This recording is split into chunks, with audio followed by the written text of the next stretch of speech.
Nyakubahwa Perezida wa Repubulika, mwasobanura muteye siporo y'u Rwanda mu myaka 31 ishize, discipline, kwitanga, vision, indangagaciro byafashije igihugu kwiyubaka. Musobanura mute impamvu iyo bigeze kuri siporo biba ikibazo? Murakoze.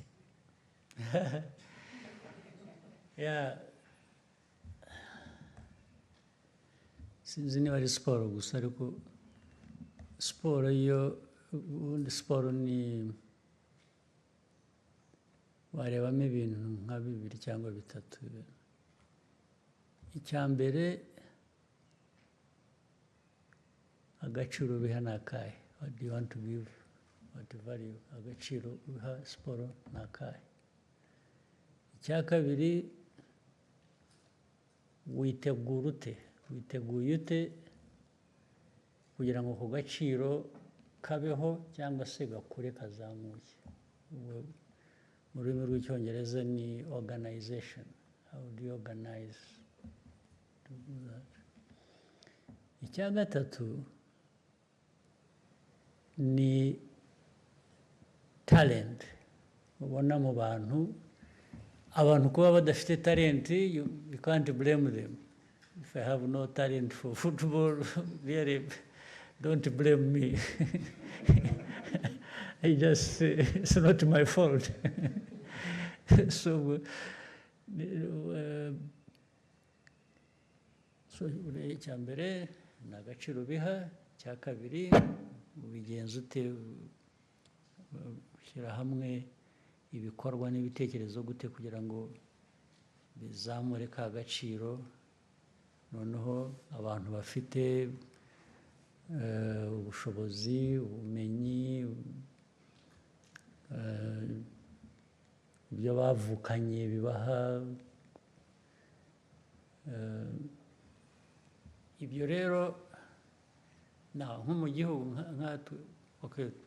tugashyiraho minisiteri ya siporo cyangwa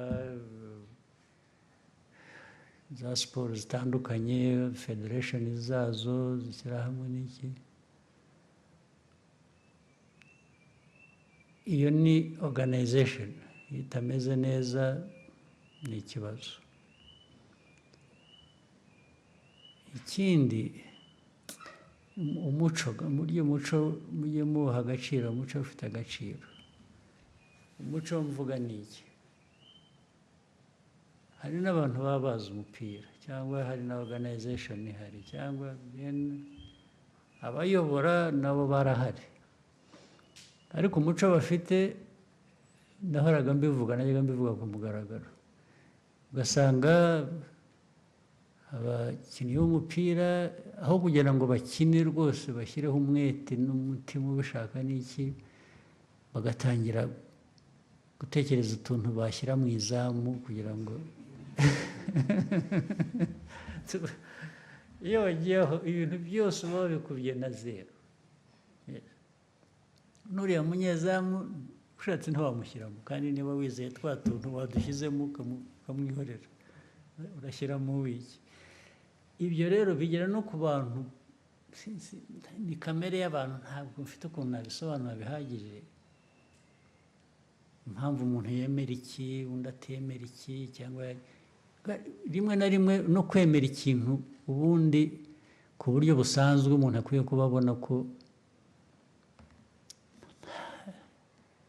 nta kintu kirimo, ariko umuntu akabyemera. Cyangwa se waba utemeye ibyo, ugatekereza ukuntu ariko uzasifura ninde, turebe uko tumugenza kugira ngo ejo azatubere. Iyo wagiye muri ibyo na talent wari ufite n'ibindi byose,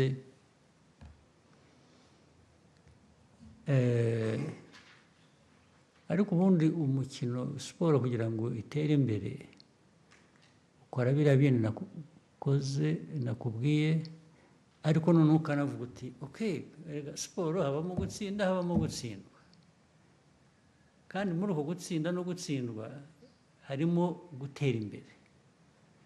Ni ukuvuga ngo wagerageje, wakoze ibyo washobora gukora, ahubwo niba wanatsinzwe wavanyemo isomo rivuga ngo ariko urabizi icyo nazize ni iki nakibonye. Umukinnyi nakinishije aho atagomba gukina, cyangwa iyo nzana mundi igihe bikagera bitya, ibyo ngibyo akaba ari byo. Rero iyo watsinzwe uvanamo isomo, ntabwo ugenda ngo wiyahure kubera ko watsinzwe. Imikino yose ntawe udatsindwa, ngira ngo murabibona. N'abazwi ku isi bihanganye muri za siporo zitandukanye, haba igihe ibintu byabagendekeye nabi nk'abo nk'abantu, ariko noneho ni timu. Ariko ni ibintu bihoraho rero, bihoraho. Noneho on average umuntu akavuga ati ariko urareba timu iratera imbere, cyangwa kanaka aratera imbere nawe, bituruka mu itimu cyangwa mu muntu utagiye mu bintu bigwe, ngo ujye mu bapfumu, ujye mu gushaka ko watugira abantu, cyangwa hari ibindi bibi bakora ntirwa mvuga, kugira ngo ajye mu kibuga yacitse intege, adashobora gukina, adashobora no guhagarara, wamuvangiye imiti. Iyo byagiyemo aho, nibwira rero ko aho tugeze, hari abantu benshi, abanyarwanda bafite muri bo talent, kumenya muri siporo zitandukanye. Twashakisha rero ahantu hose, ariko byose bishingira kuba ubanza kwemera uwo uri we. Ntabwo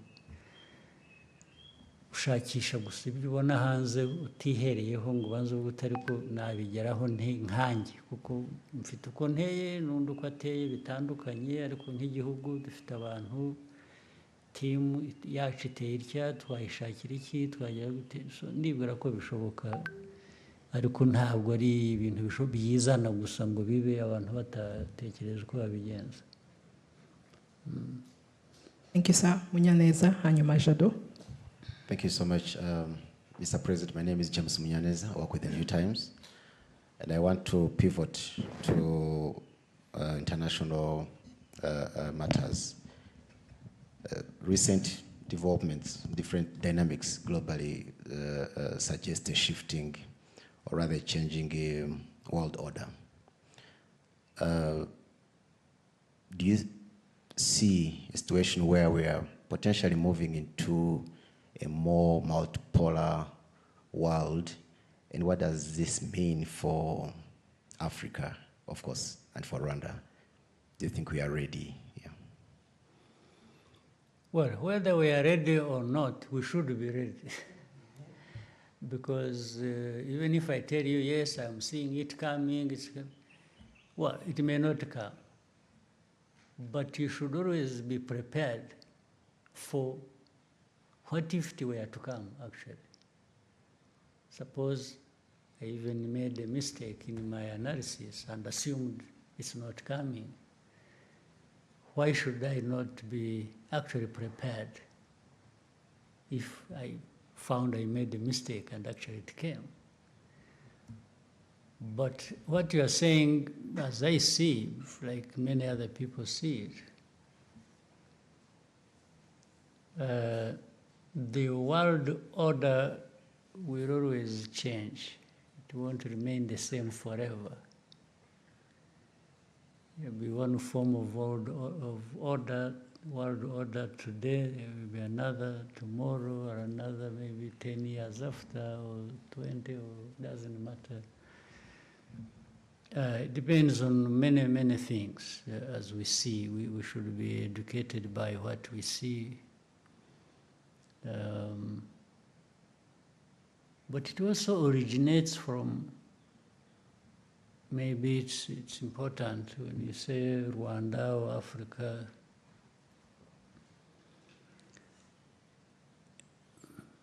it originates from the politics, global politics or geopolitics. how it values things. You know, people will tell you interest. Okay, how do you value your interest? If you are powerful and you have interest, that's fine. But how do you achieve interest? Do you achieve your interest by ignoring other people's interests? Or you value your interests, and in achieving them, you're also at the back of your mind saying you're not alone in this world. Maybe as you pursue your interests, it is important to be thinking about others' interests. So that maybe you find common ground, you are together, you even form alliance, or you do this, but it comes out from saying, yes, my interest, but your interest also.